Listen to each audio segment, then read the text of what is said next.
It's the SDG Podcast. Before we get started, you can check us out on the web at solutiondesign.com/podcast or find us on all the social medias, LinkedIn, Twitter, Facebook, and Instagram at Solution Design Group.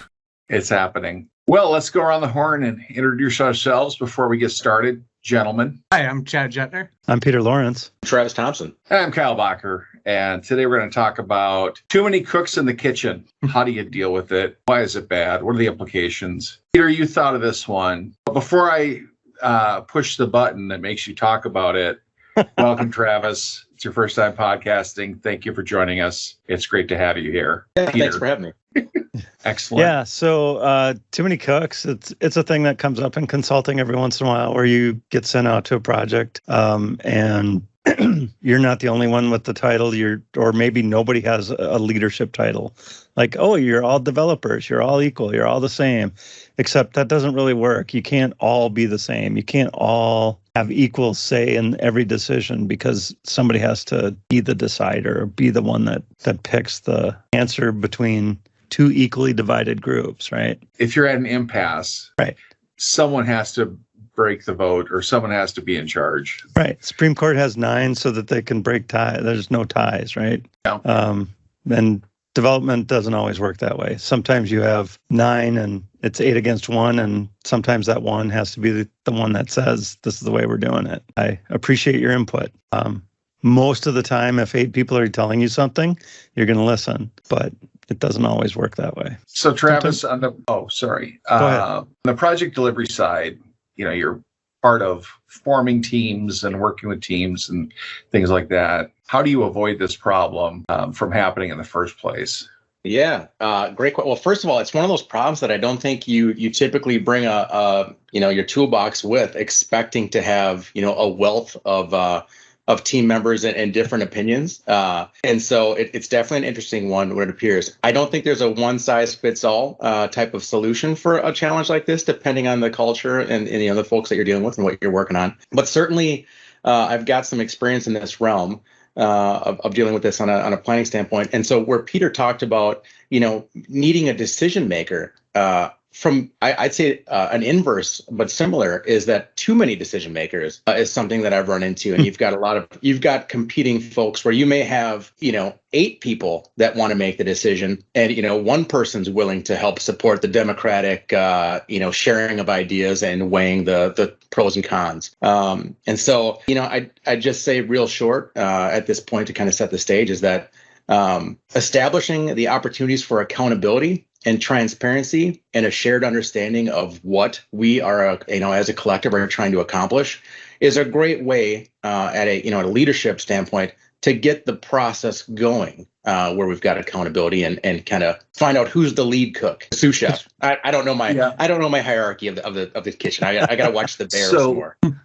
Chad is currently a lead cook. So how did they pick you to be the lead cook, Chad? Was there a fight? Did you have to go to the octagon? No, I was first. I think that was the entirety of the decision-making process. I was first, and then I was gifted a co-chef and a team of probably too many developers that we're working with now. So I think I was the tip of the spear for the project that I'm on now. I had the most context. So even as we were onboarding more and more folks, it was just kind of a natural. Yeah, it's Chad and my co-lead. That was basically it. We didn't really have to. There wasn't really much of a discussion, or there wasn't much of an argument about who is and who isn't a lead. You just fall into the role in certain org structures. Yeah, it was obvious on this project who was going to be the lead and who wasn't. We had another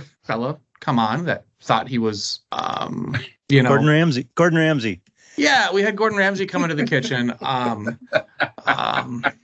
Say a lot of words I can't say on the podcast, and then leave. I probably shouldn't say too much about that, but it happens, right? But sometimes other people come in and try to take charge, right? I mean, it happens occasionally. It's not super common, but somebody comes in or is hired in, especially as a consultant, they're hired in full time to a client, and maybe they're being told that they need to grab the reins and take over or what have you. And sometimes it works great. Other times it's better to, here, you take this pretend controller that's not hooked up to the game system and you play with that along, and I'll just keep driving the bus. So and we've actually made that same analogy quite a bit on a few different things, right? Like some folks just want the illusion of control. So we give them essentially the Fisher-Price steering wheel, and they can sit in the car seat and they can pretend to drive. And it's great.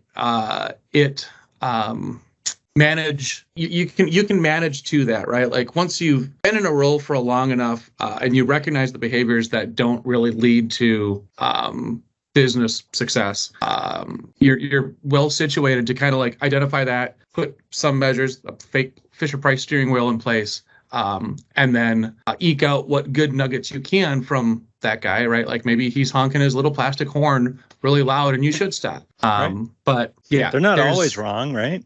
They're not always wrong. No. And I'm trying to stay positive. It's rare, but like at the same time, not super rare that we haven't all probably been a part of a structure like that before. I think it's just a reality. I don't think it's really needs to have a lot of negative energy behind it. It's just a situation that happens. Right. You really can't. If you have 8 people, you can't have a single deciding vote. We're up against physics in a lot of ways. And when I think of too many cooks, I think of like leadership confusion as one thing, decision confusion as another thing, and then too many opinions, design by committee or approval by committee, and all of that. What's the problem? Well, if it's a leadership type thing, there's tension involved. If it's designed by committee or too many people involved, it slows everything down. Listen to everybody and process all that information. You don't have to listen to everybody. I mean, the option exists. Everybody. Yeah. Allow everybody time to say what they're going to say. You need to be a benevolent leader. Or choose the alternative, right? Yeah. And Travis, we were talking the other day, not you and I, but the group was talking about some of the situations where you have like multiple directors on a project, right? They're equal in the organization, right? And so they all expect, and they're all leaders, right? So they all expect to be leaders on every project. How do you deal with that or manage to that? Yeah. So great question.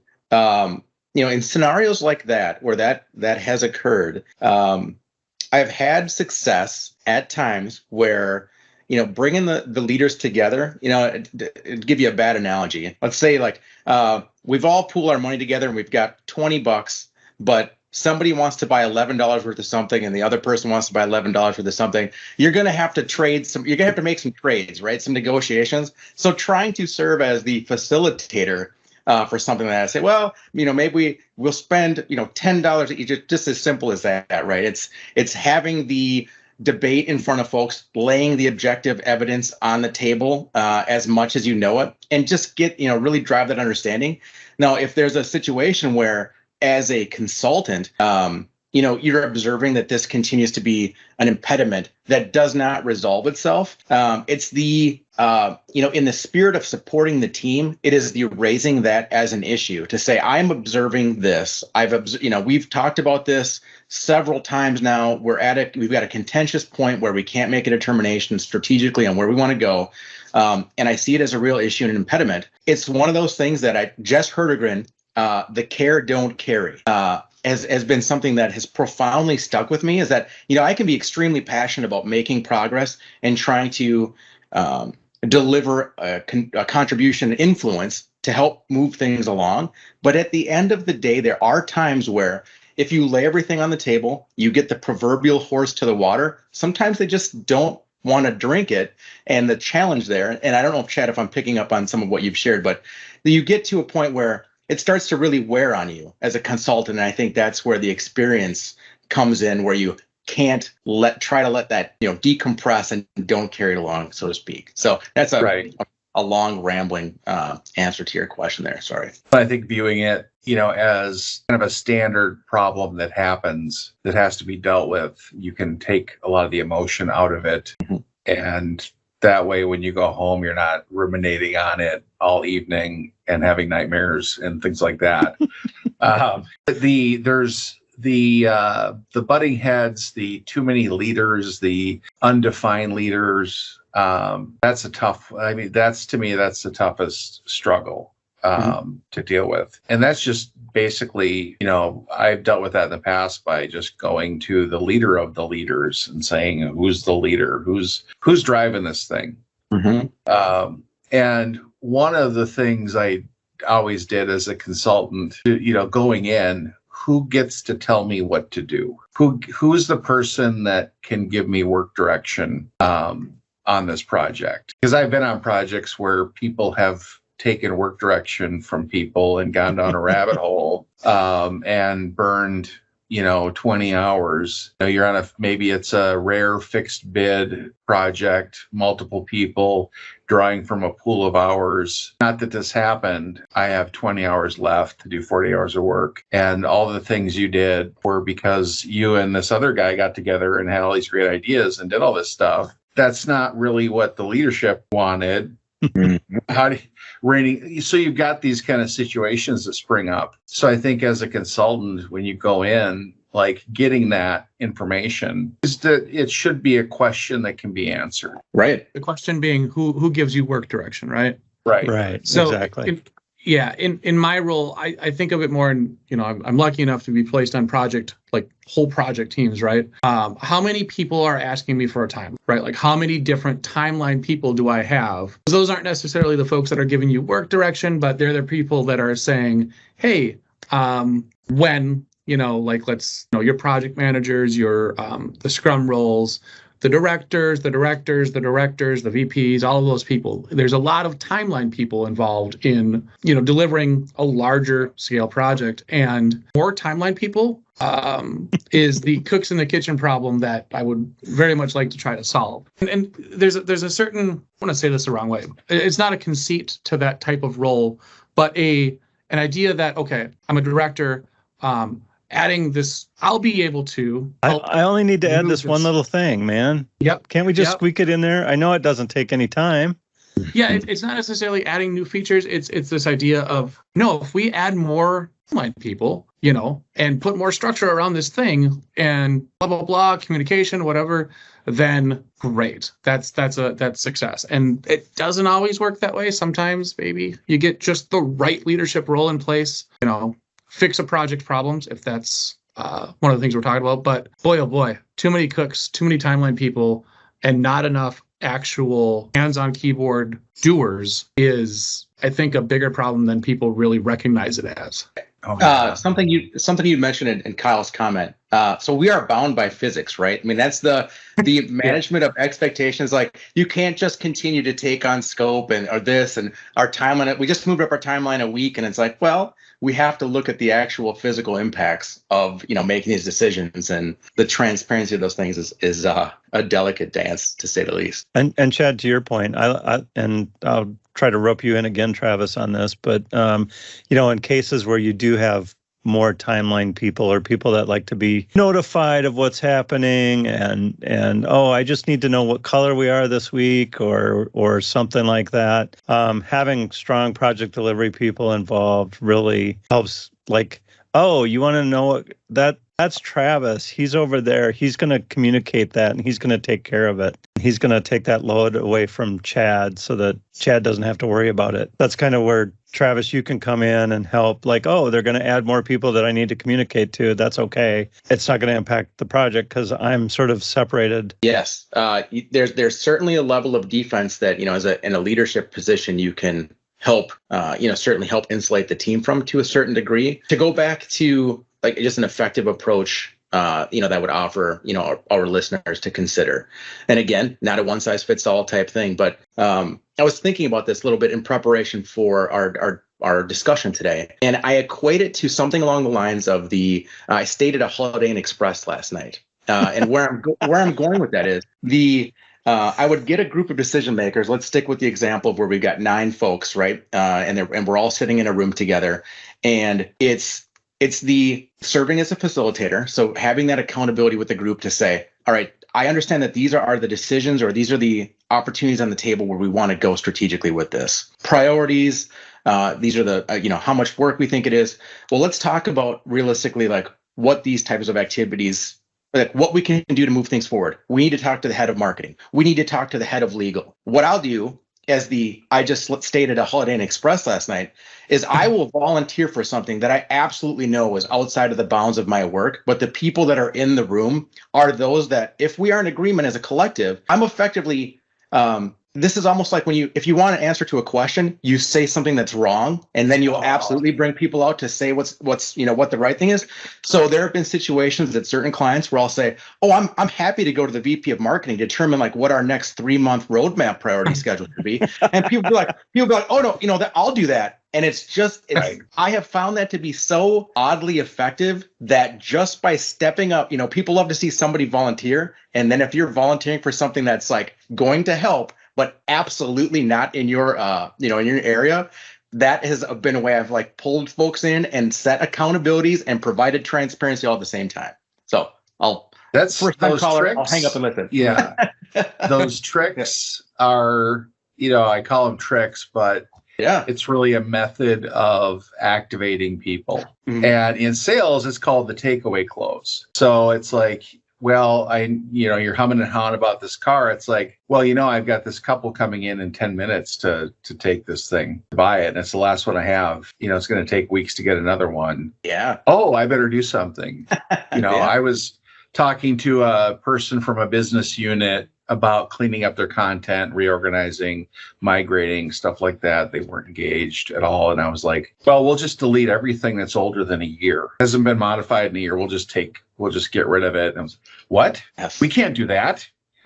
And it's not about it's not about tricking people. It's about engaging people, activating people, and people like to be right. Mm-hmm. That's just natural. So throwing that wrong answer out there is a great way of doing that, getting people to step up. I think that's another problem that can happen with too many cooks in the kitchen, is expecting a leader to emerge, and what happens when one doesn't. Mm-hmm. So I've been in those situations, and it's usually a minor thing like, okay, we're doing this exercise. We want 5, break off into groups and do this, build this tower of toothpicks. So what I'll go is I'll just grab the whiteboard marker and start drawing and saying, let's do it this way. And then Peter will say, no, let's do it this other way. Then I'll give him the marker, sit down, and now Peter's in charge. I've chosen our leader. This is actually something that happened. Nice. I don't think I took the marker. No, we just built a really horrible tower of toothpicks or like spaghetti noodles or something. But it's things like that. It's getting that stuff out of the way. Who needs to be in the room? Defining that. Because sometimes it's chain of like, well, this person, stakeholders, and all of a sudden, well, this person should probably be here, and oh, this other person should probably be here for this. And now you got 20 people in the room, and people new to what's going on that don't know really why they're there. They didn't stay in the Holiday Inn Express. Right, no. right. So it's that kind of Keystone Cops situation. If people like, I don't know how old you have to be to get that reference. I get it, but I think we're pushing the boundaries on that one for sure. That's what I would. So those situations where things are undefined. If they need you, it might be because things are not well defined, or they're trying to build that team, get some structure around it. Because at a certain point, your team gets to a size where somebody needs to manage the team. Mm-hmm. That could be a struggle, because project manager doesn't mean boss, and it may not even mean team lead. Sure. So when you walk in, what's your first thing that you do in that regard? Yeah. And so, Chad, I'd love your thoughts on this as well. So stepping back, if I'm trying to orient myself with a client, I would expect the table stakes, if you will, to this game of poker to clarify what our strategy is, at least with a long enough time where I can orient myself operationally about our day-to-day, how are we clearing work? How are we assessing priorities at a team level, right? So I think maybe, more relatable to where Chad's at, and then competing priorities. How are we going to develop this? How are we going to design this? How much work is a person going to be delivering or expected to be accountable for over a sprint, let's say? I like to, and this is like, again, this is one of those things where this is how I do it. But I'll take 2 sprints and I will not give any feedback on things that I may feel passionately about that are right or wrong. And then I will share that with the team in a venue where I'm saying, here are some observations I've had. I think that we can, things are going great. The compliment sandwich, right? So things are going really great. I'm seeing we've got an opportunity here, but I think we can still be effective. It's that type of deal. And then trying to get some engagement around, we're doing this many points. I'm seeing some opportunity where we can ramp things up here. Do team members feel like really give that situation the opportunity for people to provide greater transparency about what they're doing and then maintain and demonstrate accountability. So that's how I would operationally orient myself. But again, it's not a solution for the too many cooks in the kitchen just as a habit, or as a issue ongoing. But when you put up an environment that has transparency and gives that opportunity to be accountable, you will uncover some things that at the very least can be escalated and conversations had at a higher level. And again, you may find yourself in a situation where you care, but don't carry too much if you take it as high as you can.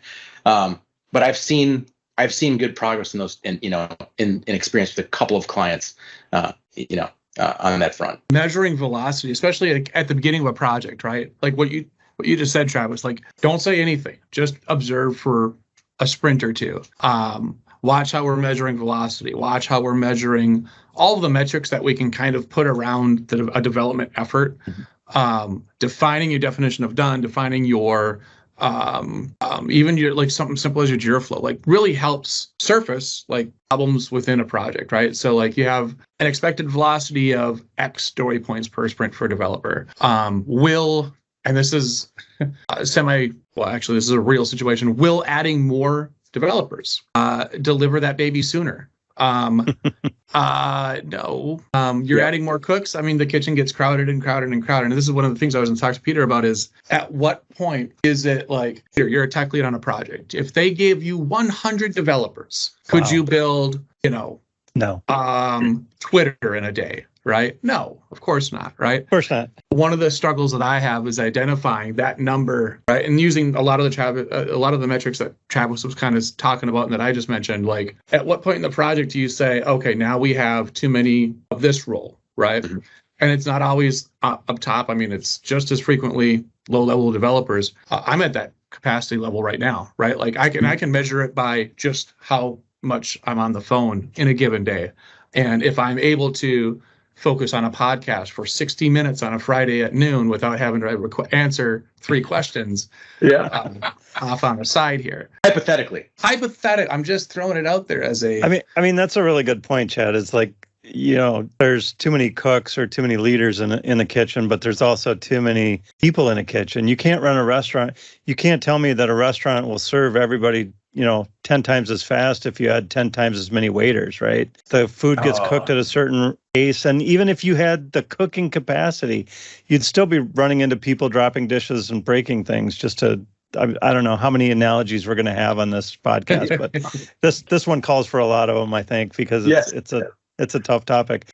If you gave me 100 developers on day one, you'd be insane. That would be the craziest thing because I'm not going to get 100 developers up to speed. And I don't even know if I need 100 developers on the first day, right? Like I need a team to start with. But you get to a point, Chad, and maybe you're talking about this, where adding a developer is not necessarily going to increase our velocity in the rate that it has in the past, right? That new person is going to take a long time because we've built up a lot of history and a lot of experience on the team that we're going to take a long time to get that person up to that same point of delivering at that peak level. And if we have the timeline, great, but also know that our velocity could dip because we are going to, all of us, and maybe, like sometimes you can have a point where a person goes to Chad and then the person goes to Travis and then the person goes to Kyle because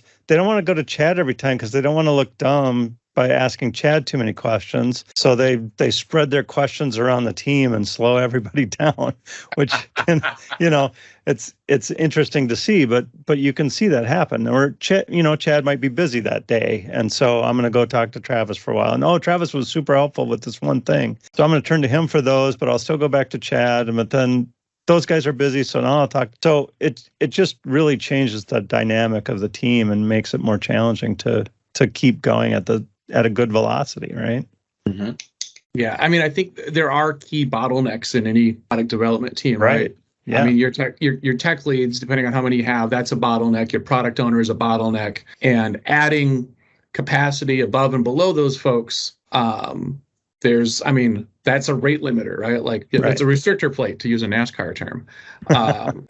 You can only go so fast with certain team structures, and you can only dissect the work to such a small unit that, like, hey, adding 18 developers to work on CSS, that doesn't help, right? There's this one style. You can't have 5 people in there and expect it to go well, right? They're going to be stepping on each other's toes, and no amount of software development best practices is going to save you from. I don't know that we've really cracked the code yet on how to mitigate that. I know I'm very good at recognizing when I'm over capacity, when I see I have way too many cooks and it's getting hard to manage on both ends, right? Well, you got to look at the physics of it. Pushing a pickup truck runs out of gas. You need to push it to the gas station that's up the hill. How many people can stand behind that truck and push on it? Like, there's a limit. And then what? You've seen the meme where there's the guy that's standing in the pickup truck pushing on it. And it's like,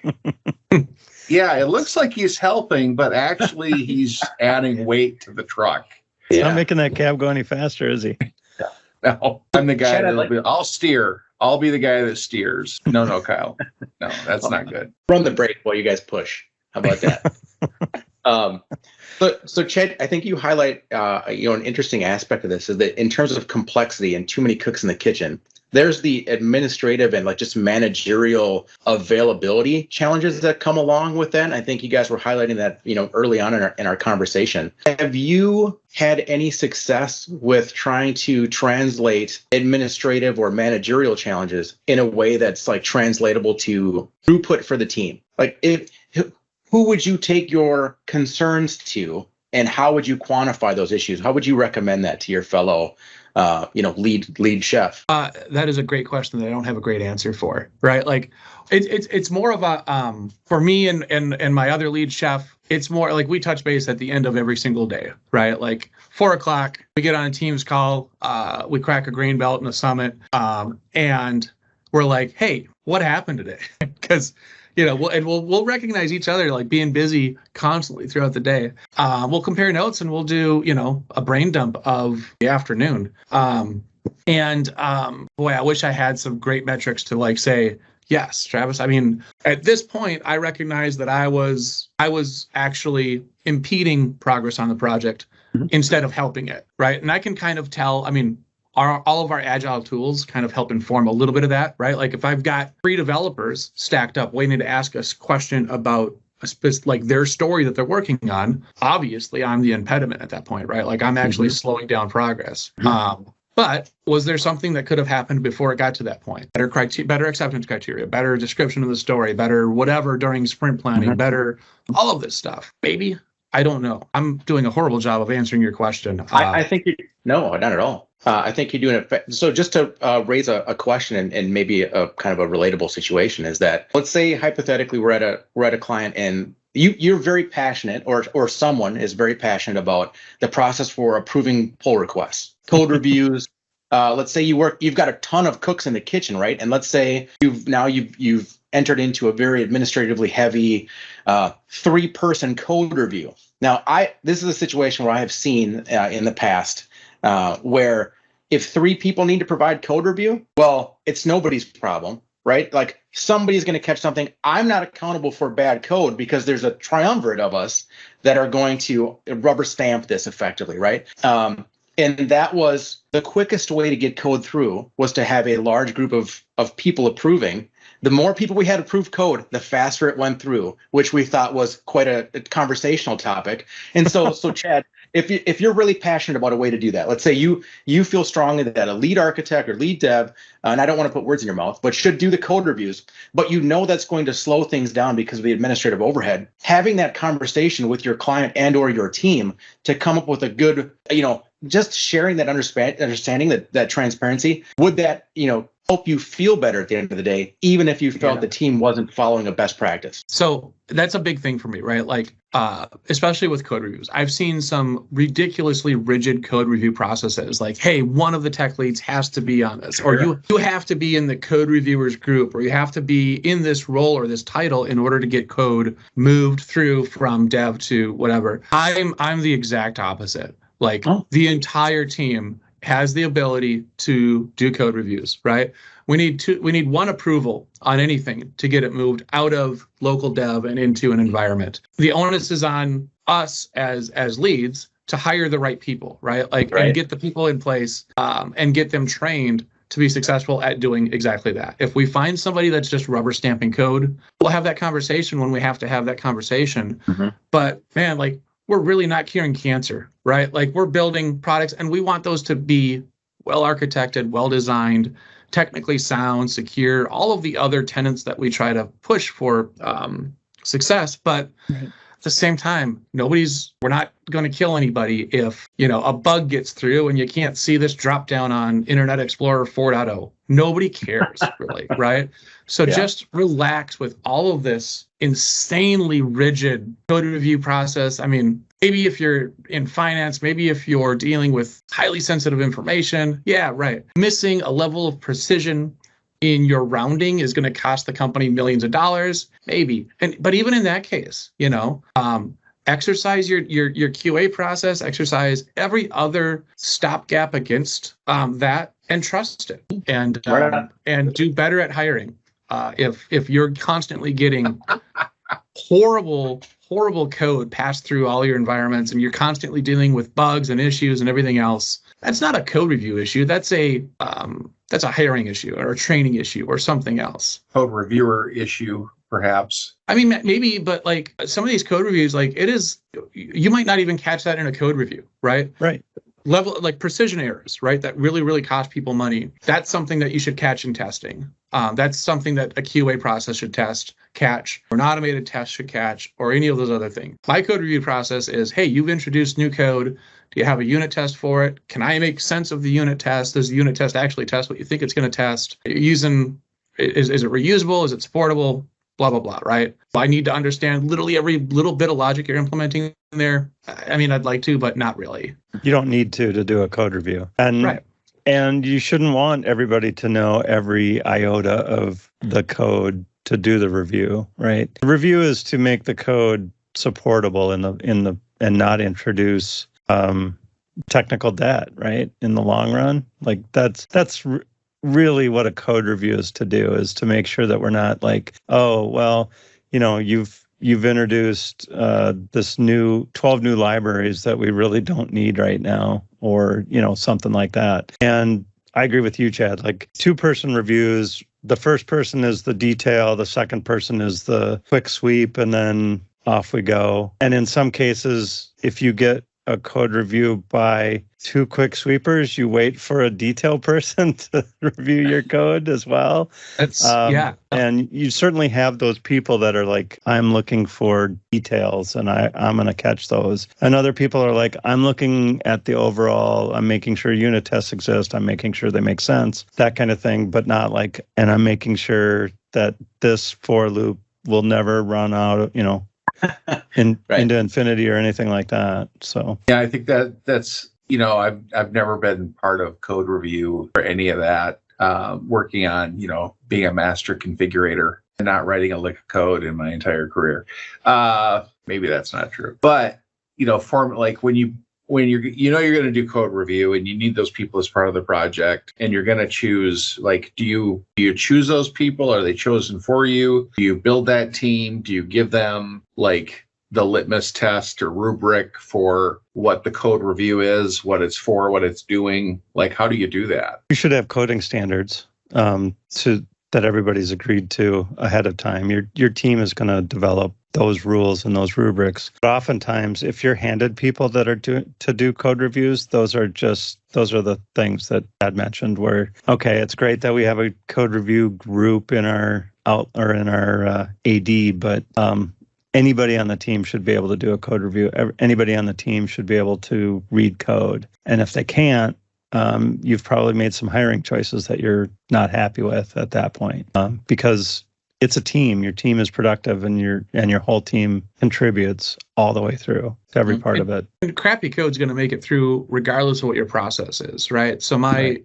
take on it is accelerate it as fast as you can, right? Like absolutely do code reviews. Do pull requests, have approvals, relax on the formality though. Get it out there, get it tested, get it in front of all your other checks and balances, and don't throw a bunch of restrictor plates, in your, I'm trying to imagine the part of the engine the restrictor plate goes to. I think it's... They go in the carburetor. The side mirror.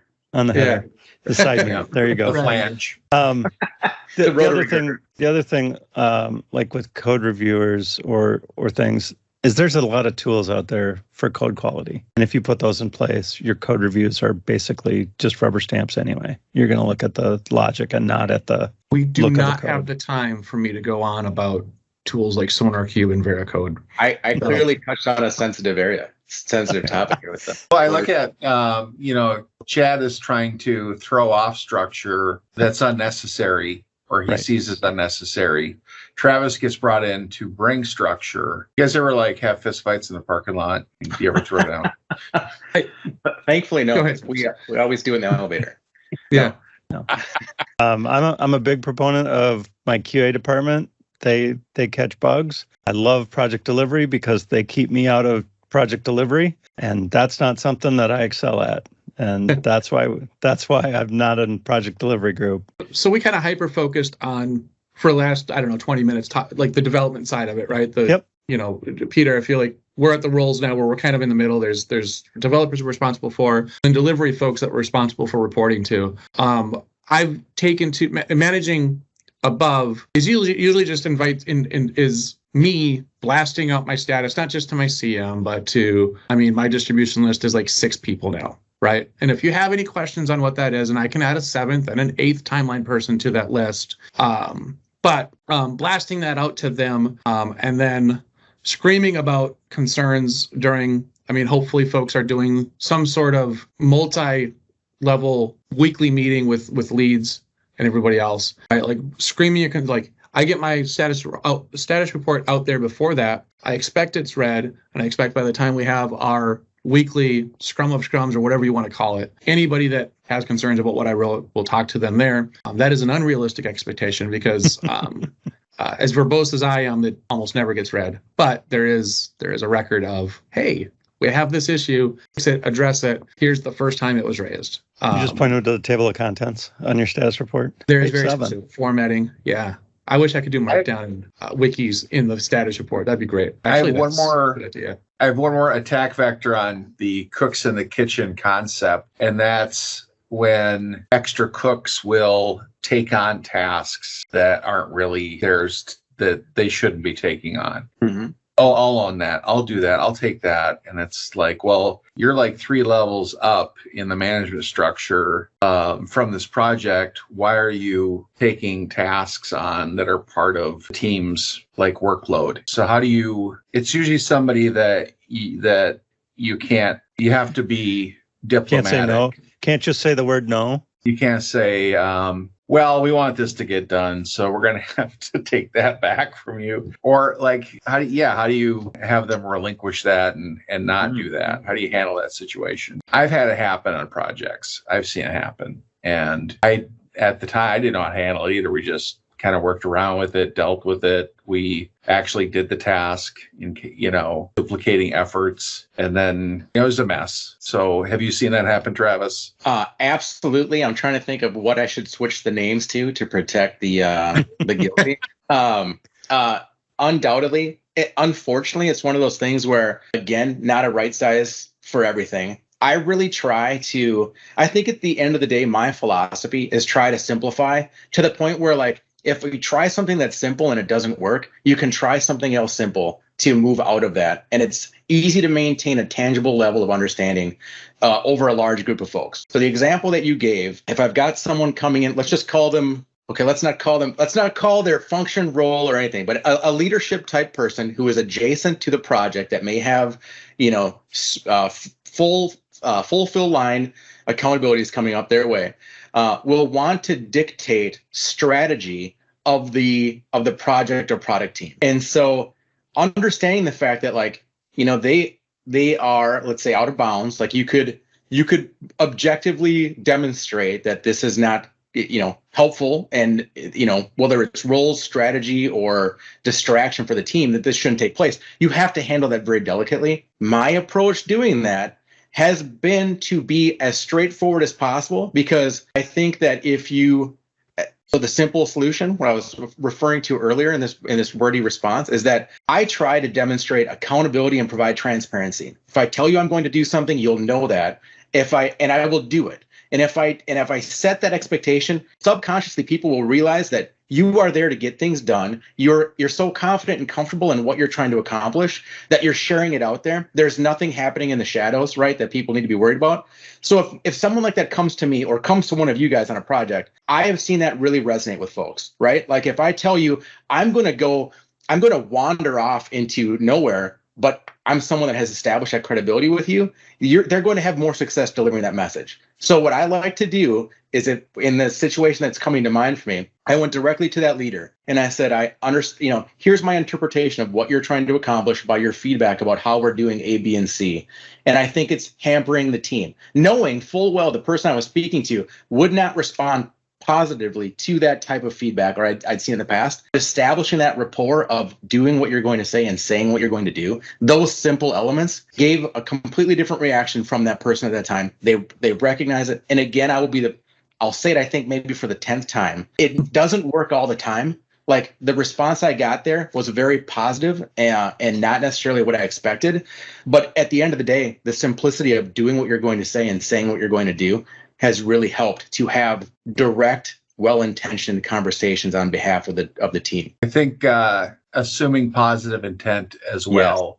Yeah. That person is trying to help. Mm-hmm. They're trying to help the project. They want to kick in and be part of things because they're in the room, and they're a person of action. And so it's hard to get them to not be that person. But I think those conversations have to be had. Mm-hmm. We can call that person Kyle, because Kyle always wants to help, and sometimes it doesn't.